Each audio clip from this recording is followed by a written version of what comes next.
If it's a day called today, we're talking guitars and life.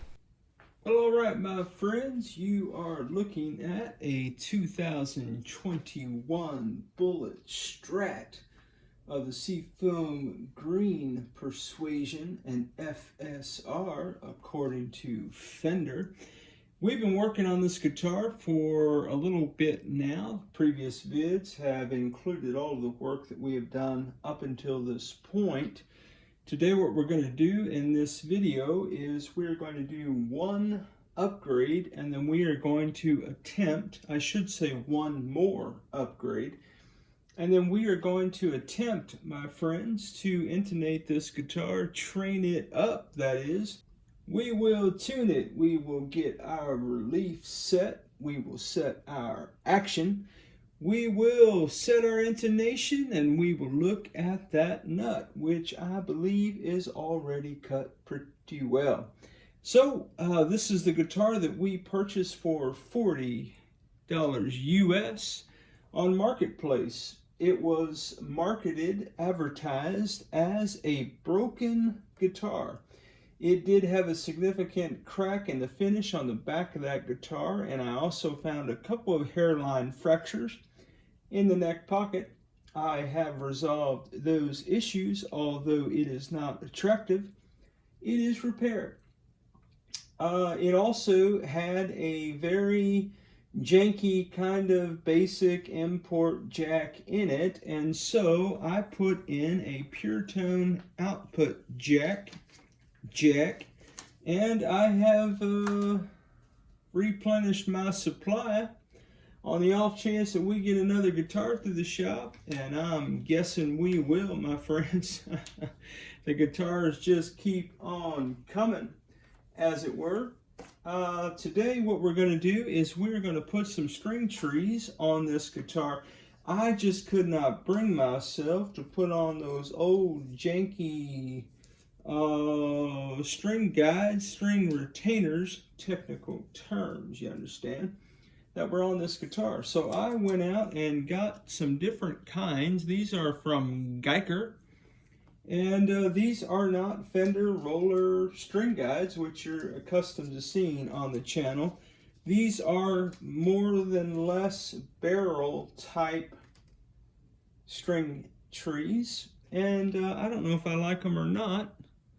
However, that's what we're going to go with on this $40 guitar.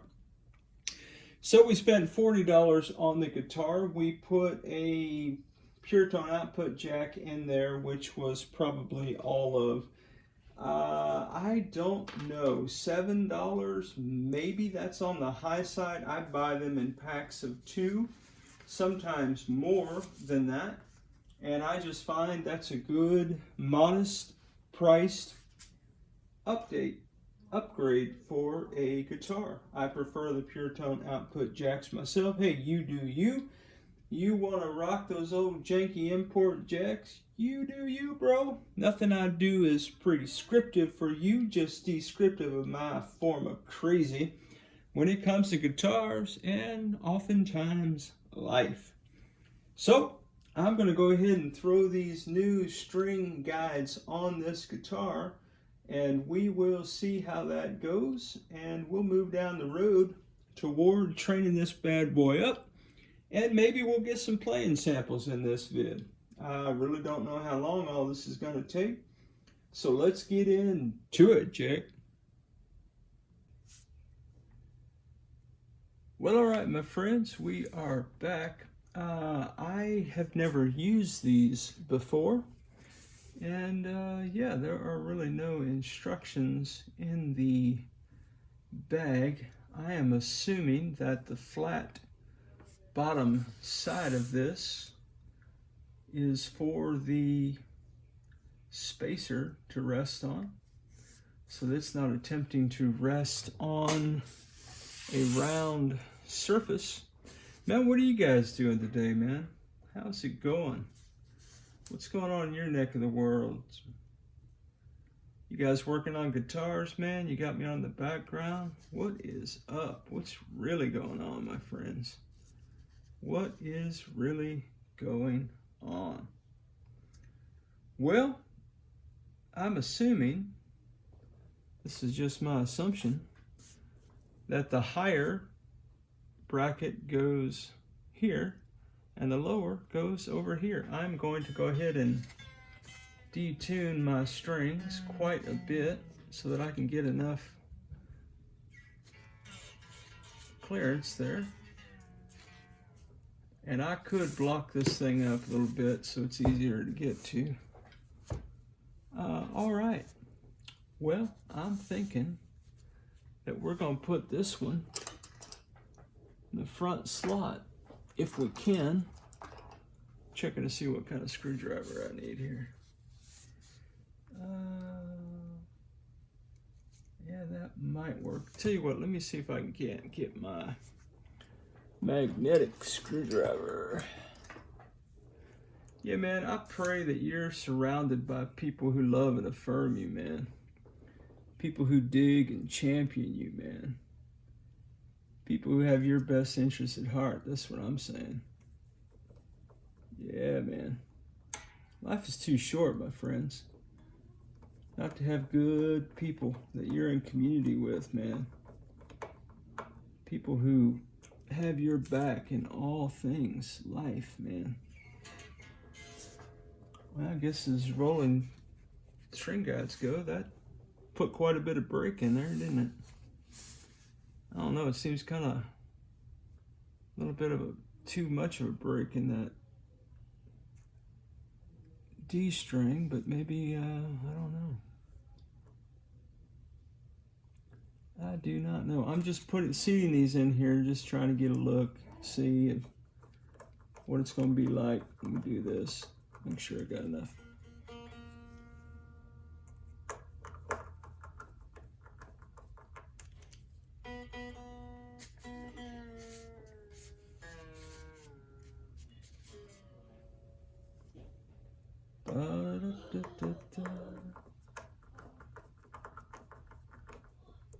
Alright, well, this guy keeps moving the camera. Well, critics are everywhere, man. Alright, well, it appears to me that these string guides have been installed. Well, we made short work of that, didn't we? Yeah, this is an interesting guitar. It's I'm not crazy about the pickups. Everything is stock except for the output jack.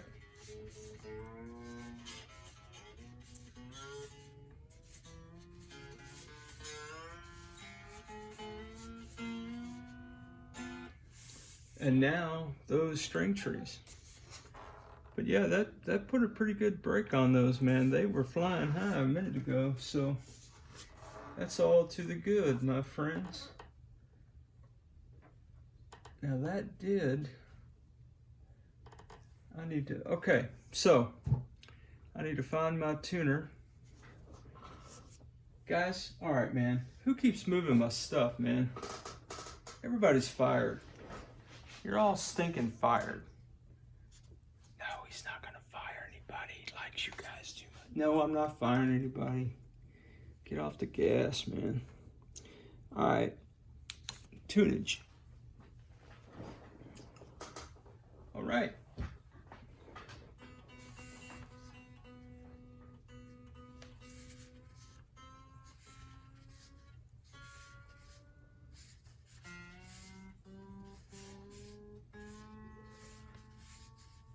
Let me just make sure my other... I think I've mentioned this in previous videos, but one of the things that I've learned through the years that you really don't want to loosen the bass strings and then have your higher strings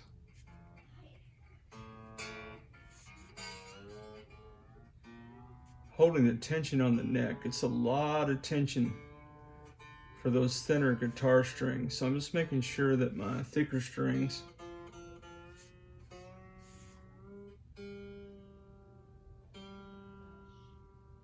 are really doing most most of the heavy lifting here.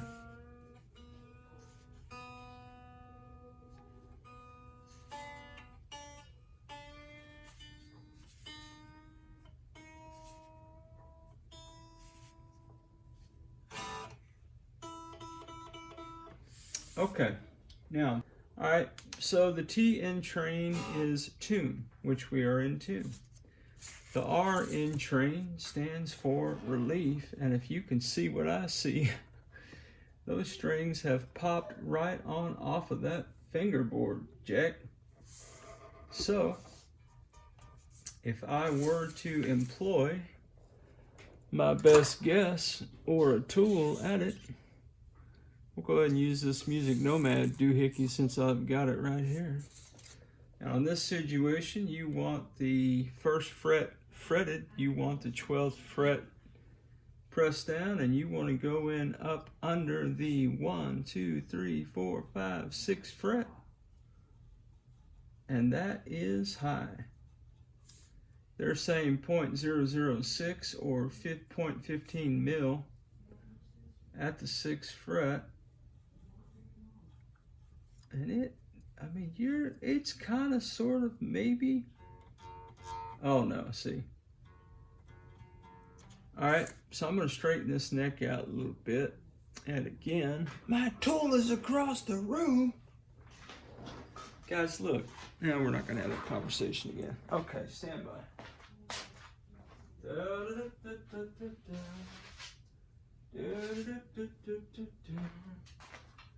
Man, have I told you guys today how much I dig hanging out with you, man? Oh, now that's a sad day right there because I was so enjoying using my elongated tool in there, man. Which it still looks like I could use. I'm just, I don't trust this guy when he's off camera. I don't trust me either, Fred. All right, let's see here. Yeah, that's, man, they're still super high, man. So, getting my relief set is all I'm doing, guys. We'll do action next. 2, 3, 4, 5, 6, my friends. And that is still got plenty of room, my friends. Still got plenty of room. Actually, you know what? Let's do this. Since we adjusted the truss rod, we will tune the guitar again.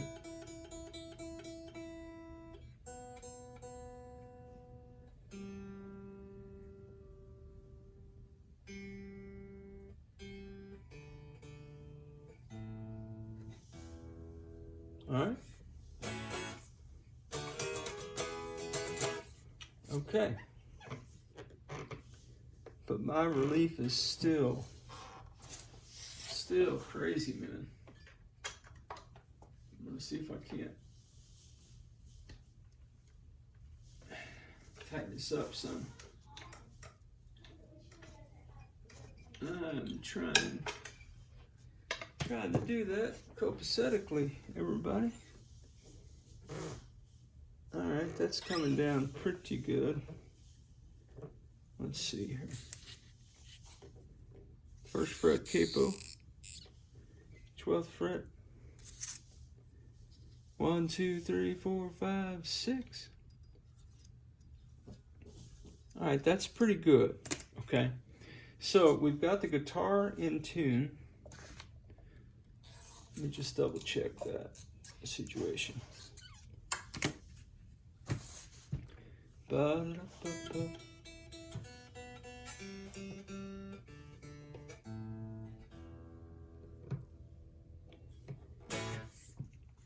All right, friends. The guitar is in tune, the truss rod is set. However, my action is still a mile high.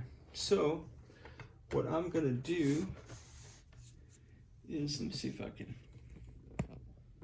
maybe you can see that, I don't know.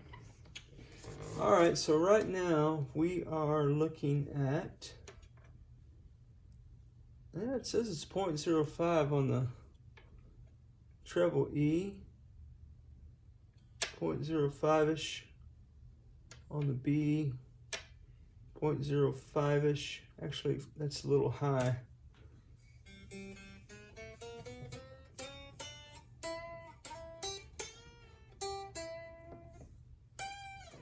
Okay. Get to the bass strings, we shoot up to 0.06 on the D, 0.07 on the A, and that E is like at 0.0, man, just about 0.010.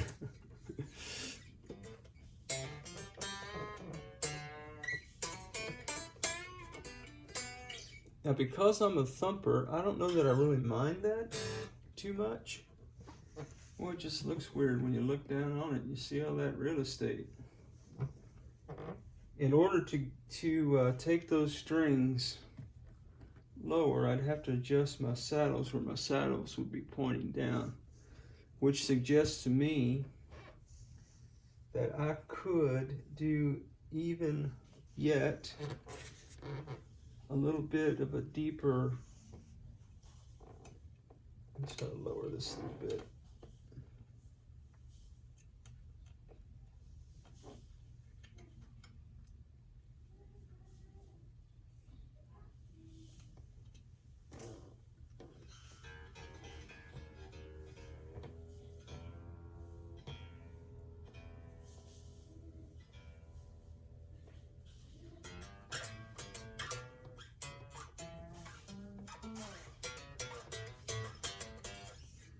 All right, well, we got the bass E down to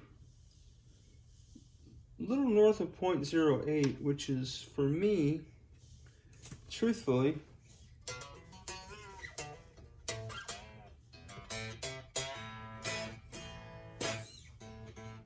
it's about pretty normative for my thumping. Again, guys,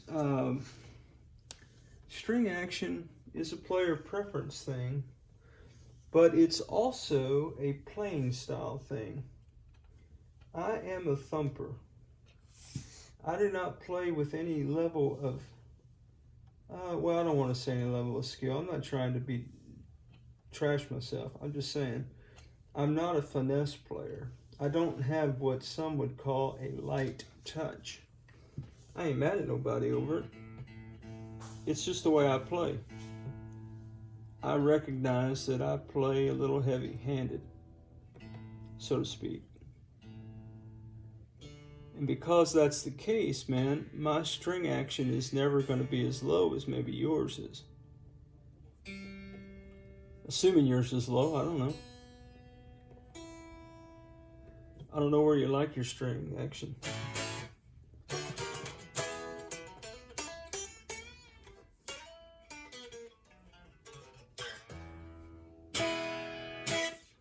Alright guys, we have one guitar that is in tune. We have one guitar whose relief is where I like it to be.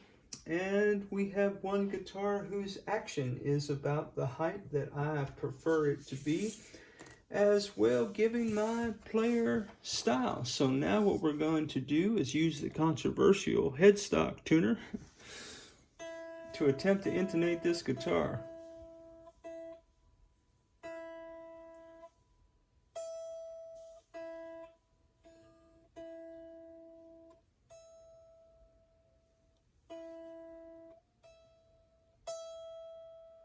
Okay.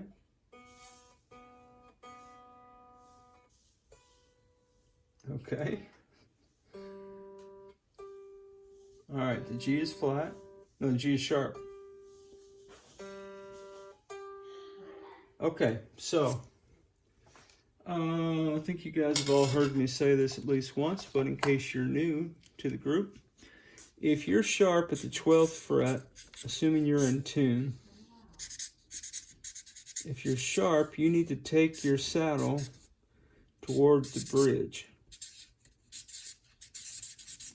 If you're flat at the 12th, assuming you're in tune, you need to take your saddle towards the nut. Okay? So if I play the G string open, make sure I'm in tune. Okay, got a G. And I got a sharp G here at the 12th. So I'm going to take my saddle and I'm going to take it toward the bridge. Alright. So let me do that down here.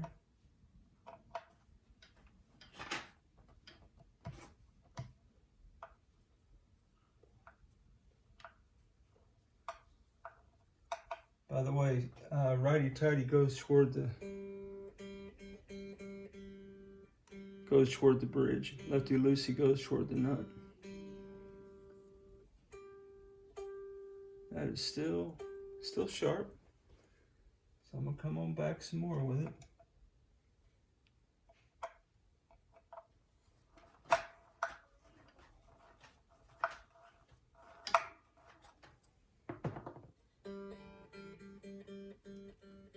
So I'm just going to keep doing this.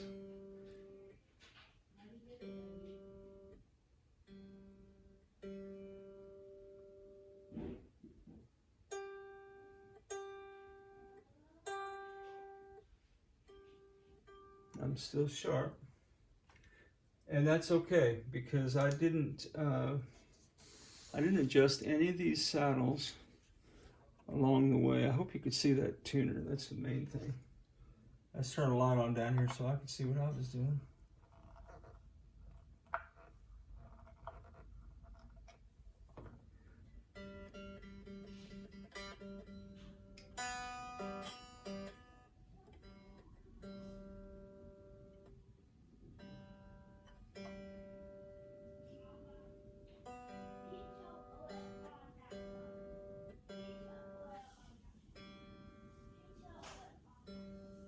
Alright.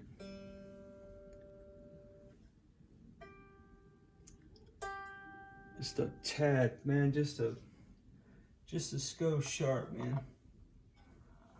Now, I'm gonna say what I say in every vid, okay? You guys ready?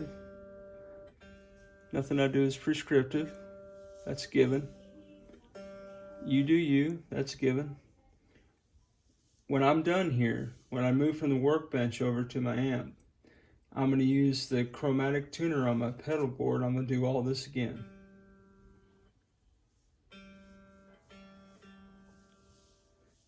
Because a pedal tuner is a bit more reliable than this headstock tuner is. And you can tell how wonky those tuners are. Look at that. Alright, good. This guitar has been tuned. It has the relief in the neck that I want it to have. The action is where I like it. It has been intonated. Alright, so now we're going to look at the nut. And I think I can live with it. Let me see here. Where's my... Now again, guys, everything is player preference, all right? A lot of people like 0.018 here at the first fret. And you'll see that's a little, kind of sort of right on it. And then 0.016 maybe on the, yep. Or the other thing you can do, you could eyeball it. You could do the old 3rd fret thing and then just see how much air you've got between the string and the fret.